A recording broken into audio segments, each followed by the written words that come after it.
What up, guys? Joachim Justin Morgan here, and in this video I want to take a look at Church Militant, who is a reporting source for the Catholic Church, and they are here with Rome Dispatch, kind of going over some of the details of the synod on synodality.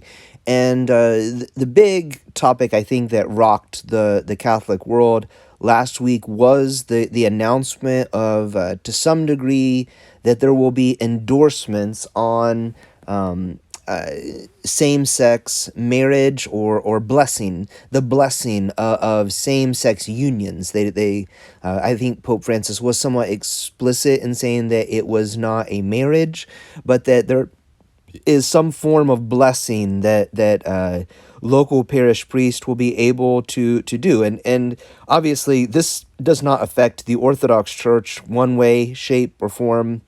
It has nothing to do with us.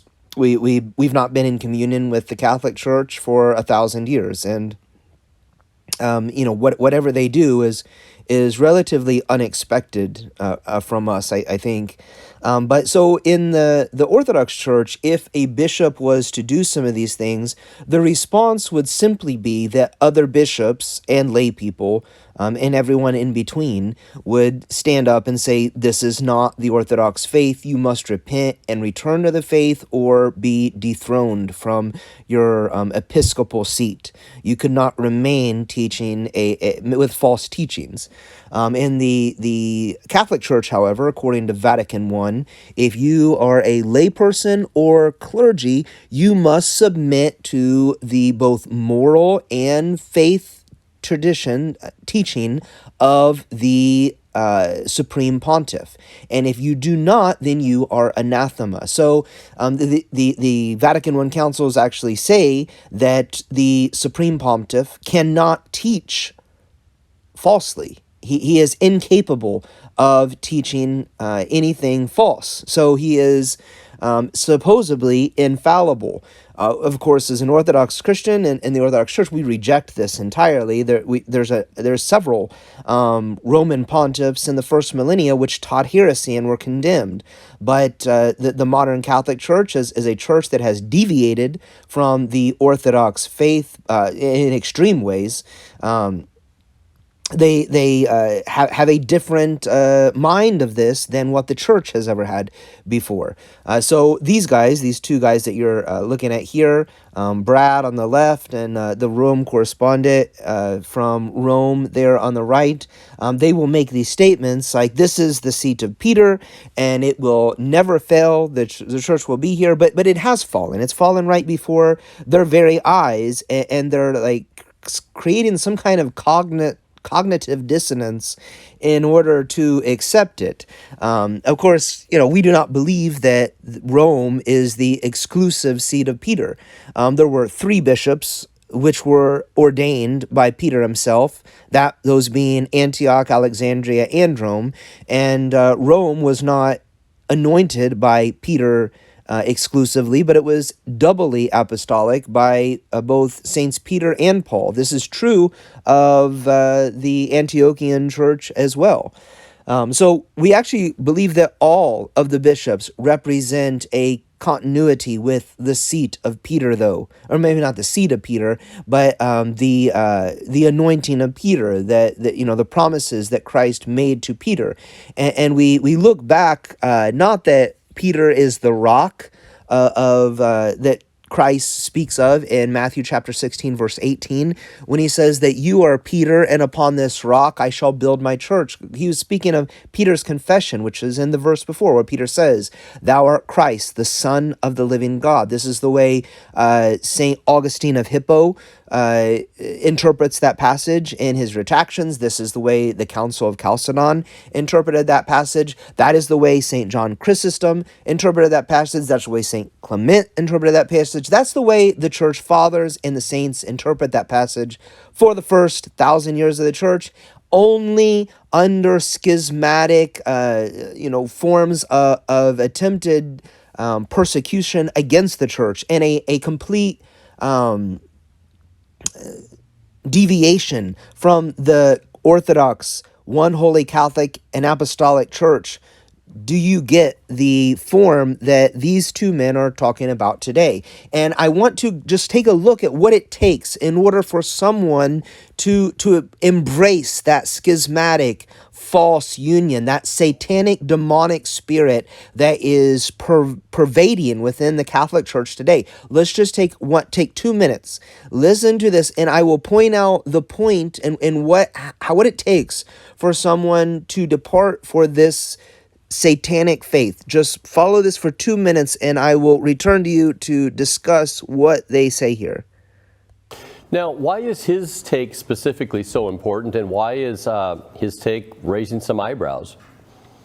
For a number of reasons, Brad, because first of all, we all know that Africans in general, and particularly African clergy and the bishops, have been very vocal, perhaps not very vocal openly, but they have been, not at all in favor of accepting the practice of homosexuality. They've spoken out, in muted voices in the Catholic Church, but very stridently in the Anglican Communion. So Bezungu, interestingly, had the opportunity to put his foot down and explain what the church teaches, but he did not do that.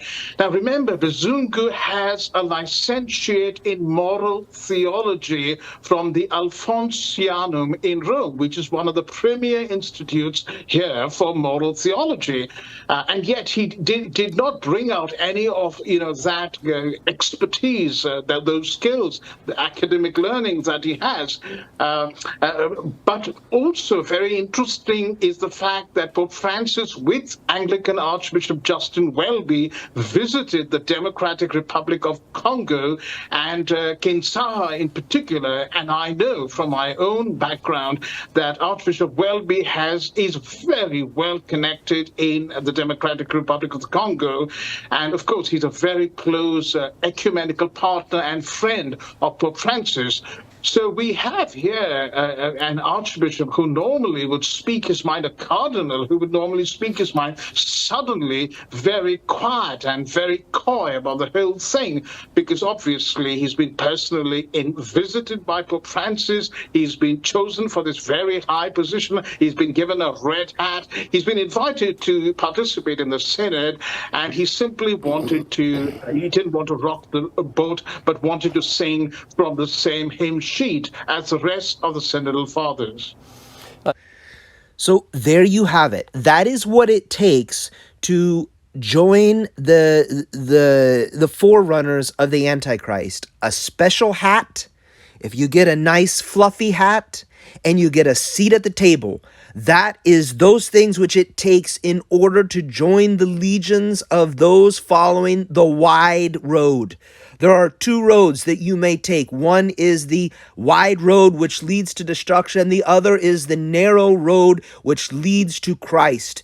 And we as Orthodox Christians must remain on this narrow path. We cannot take the papal Catholic faith that leads to destruction.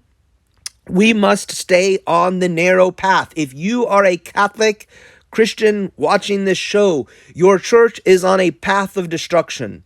There is no future for a schismatic heretical teaching in the church. You must leave these heretical, unfaithful, schismatic, satanic people and join with the one holy Catholic and Apostolic Orthodox Church.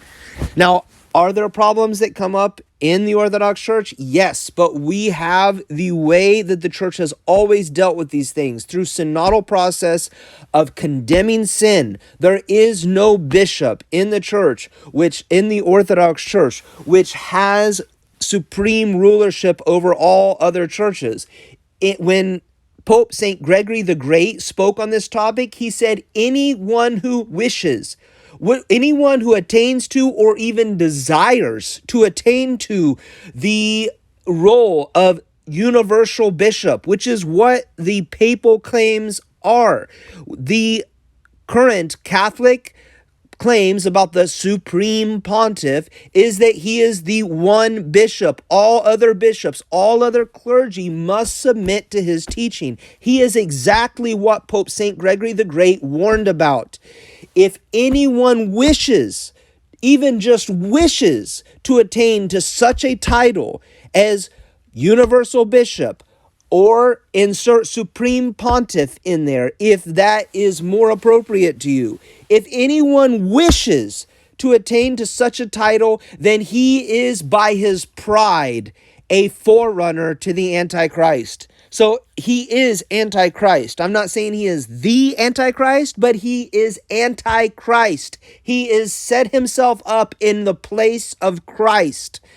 Christ is the rock upon which the church has been founded. If you replace the rock, which is Christ, with anything else, then it is antichrist. It is instead of Christ. And this is exactly what the Roman pontiff has established himself as being. We must warn against and flee from such satanic influence. It is pride. This is the fall of Satan. This is what Satan fell from glory because of his pride. Pride is that thing which leads to all other sin, and it is extremely important that we be aware of it in our own lives, in our personal lives, which will lead to our own destruction. And in this case, it has, because of the supremacy of honor of first amongst equals in the year 1054, in the centuries leading up to that, really, it led to the Roman bishop leaving the church. It led to him exerting himself with supremacy over all other bishops. He became exactly what Pope St. Gregory the Great warned would happen if anyone did such a thing. And it is exactly what happened. Since that time, there has not been a century past where the Catholic Church did not, through murder and extreme persecution, exert itself over other churches. I read the story of St. Peter the Aleut yesterday and shared his story with you. Also, consider even right around a century ago, Serbians, or less than a century ago, in the mid-1900s, Serbians were under extreme persecution with ethnic cleansing. More than 200,000 Serbians were forcibly converted from the true, one holy and Catholic, apostolic, Orthodox Church to the schismatic, heretical Catholic Church. We must beware of this. This is the end result of the deviation from the true Orthodox faith, is that you get these types of murderous, idolatrous, forcible, violent people speaking in the name of the church. Christians do not murder people in the name of Christ. This is what happens when you have schismed and left the true Orthodox faith. So what does it take? It takes pride. But in this case, something as silly and simple as a special hat and a seat at the big boy table is what it takes for cardinals in the Catholic Church to be quiet and continue to be complicit with the sin that is being perpetuated here. You cannot even make this stuff up. It would be a silly story had I made this up a year ago, but now you see it unfolding before your very eyes. You guys take it easy, and I will talk to you in a video coming soon.